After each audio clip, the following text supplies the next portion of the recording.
the pastime. That's true. You know what? In the Philippines, we have pageants all over the places. Yes, we have pageants in the barangay, in school, national, local. That's why we really love Miss Universe.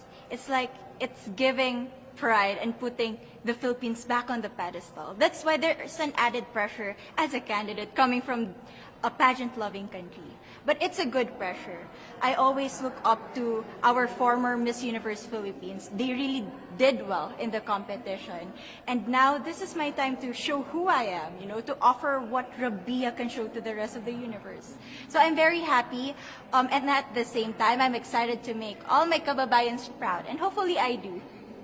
You know, when I was a young girl, I used to watch Miss Universe on the television, and I thought, it's so far, it's so big, I can never get there. But to actually be here right now, knowing that in just a couple of days I'll be on that stage, whew, I'm just so incredibly happy, and to be representing for my home country, Thailand. I'm in awe, I'm in shock, and it's the best feeling in the world. I'm so blessed to be here.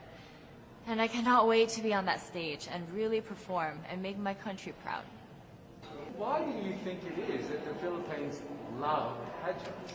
They have appreciation for beauty. We do love pageant because we used to think that we wanted to be included in the world, you know. I have to be honest, in the Philippines, my skin color used to be not the standard of beauty. I was obsessed whitening my skin because these are the kinds of beauty queen we see on the mainstream. But things were different now. That's why I'm very proud to be a morena. In the Philippines, we call it morena. It's brown skin girl. And to be able to represent, you know, my color, my identity as a true Filipina. Well, first of all, congratulations. How does it feel to be here? Thank you. It feels amazing. I cannot believe that I'm here. You know, with the COVID situation, I'm so glad that we're all here and that there's so many girls that are able to be a part of this competition. And what it makes me realize is that the world isn't that big. When you see all the girls in the auditorium together from different countries, and everyone is so nice and so lovely, they're so warm. And I can't wait to get to know everyone, and also it's so unique to see that everyone was born into such different cultures, different languages, but we're all here together to tell our stories. Tell me about your journey to being crowned Miss Philippines. You know, in a world that, in a country I should say, that loves pageants. That must have been a very intense process. Tell me about, you know, your journey to being Miss Philippines. Well, my journey was Gracie. You know what? I started to be a dark horse. Nobody noticed me. Nobody knows I was in the competition up until the preliminary and the coronation night. And when I won, I received different comments. Of course, there were people who didn't expect me to do well, who think that I cheated. That's why I need to redeem myself in Miss Universe. I really need to do well in this competition. And the thing is, I love pressure. I love criticism. I get better every day with that. You tell me I cannot do that, I turn to you and I'm going to say that, no, I can do it for myself. Good for you. And tell me about your journey, your road to getting here, you know.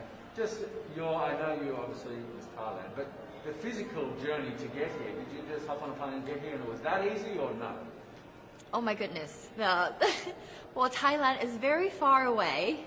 That's one thing. And I really had to, it wasn't a struggle to get the visa, but it was a long process. And when I got the visa, I was very excited. But the journey here, the physical journey, if you can believe it, it was more than 30 hours, all the way from Thailand, yes. So I had to make a stop at Istanbul, and the layover was 8 hours there. Oh my goodness, but it was so amazing. I'm so blessed that some of my teams were able to come with me as well, my national directors. So they were there to keep me company, making sure that I'm okay, and, you know, giving all the support. So how does it feel then to be on the global stage? How do you feel to be here in this moment, right now? It's crazy, but I'm overwhelmed with the support, not just from the Filipino community, but also from Thailand, Latin countries who do appreciate me as a candidate, as a person. It motivates me that I am beautiful. I can offer so much in this world, and when somebody believes in you, it gives you that extra energy to really do well and perform well. And in a world of COVID where you can't have family and friends, come with your potential, Yes. how important is that support here on the ground? How important is it to know that, people at home are behind you? Oh my, it's absolutely everything. Knowing that you've got that support, it is the motivation that keeps me going every day. Every time I see a message online and they're saying that they're supporting Thailand, and it's so nice to see the nation coming together to support their candidate, to support their representative, and it's just how a country thrives. Because we cannot thrive alone, we have to move forward together. Yeah. So, do you have a sense with the girls, all of the girls competing, you're competing, but is there a sense of camaraderie with all of the girls? Is there a real spirit to, sort of motivate each other to do better?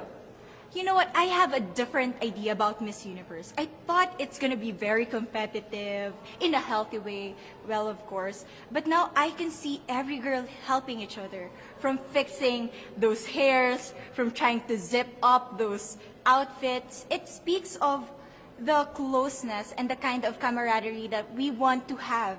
The goal of Miss Universe is not just to crown one girl, but also to build a genuine and long-lasting friendships among us.